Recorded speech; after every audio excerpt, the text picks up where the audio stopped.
Good morning, Saints of God. It's Pastor B here. I want to talk to you today about being outside the will of God, outside the will of God.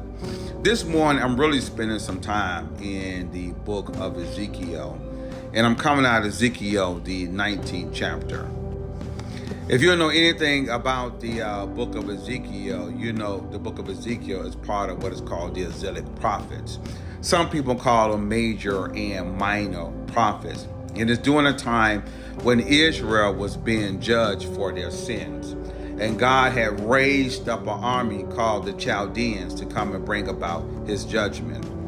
Now, this army of Chaldean was ruled by this king by the name of Nebuchadnezzar. And he came out of this city called the city of Babylon. Now, Israel is already being attacked, and the book of Ezekiel begins in what it was called the second deportation. And Ezekiel is a part of about 10,000 Jews who are being deported from Israel to the kingdom of Babylon. It is during this deportation that God anoints Ezekiel to prophesy to Israel about their sin and to warn them and to lead them and to guide them during this time of deportation and to instruct them how long they're going to be in Babylon before God delivered them back to Israel. But it's in this particular chapter, chapter 19, that God creates this illustration. He compares Israel now to a lioness who gave birth to a lion cub who became a lion.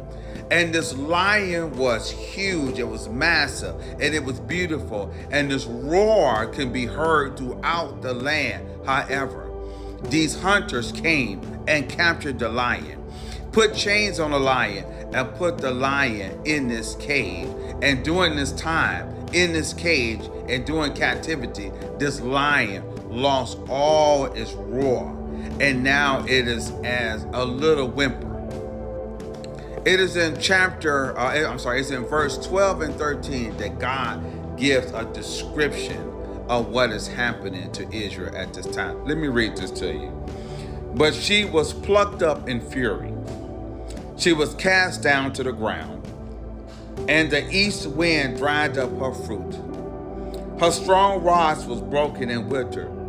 The fire consumed them. And now she is planted in the wilderness, in a dry and thirsty ground.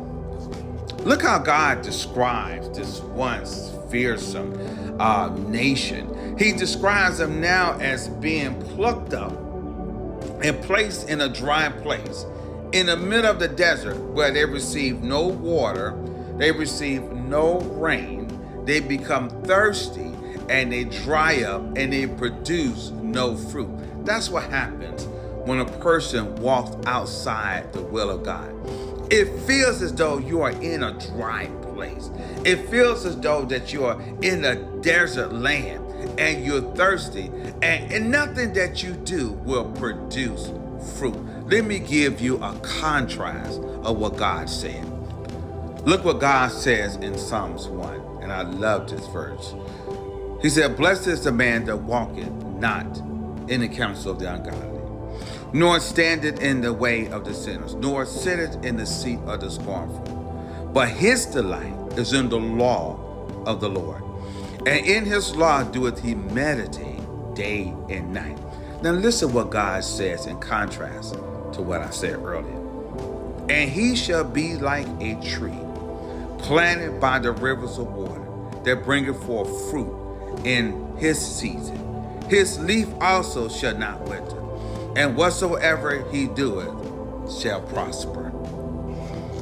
Listen up, saints of God. That is a huge contrast.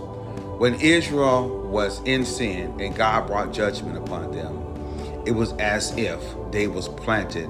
God plucked them out of this river of water where they brought forth fruit, where they was a lion in the kingdom, where their roar was heard, and he planted them in a desert place where they had no power, they produced no fruit, they was thirsty, and the leaves they once enjoyed, which brought forth fruit, now is dried up. This is what happened when we begin to walk outside the will of God. Saints of God, amen to you. Stay in the will of God. And for those who don't know the Lord, it is never, never too late. As long as you have breath in your lungs, you are able to come to him and to give yourself to him.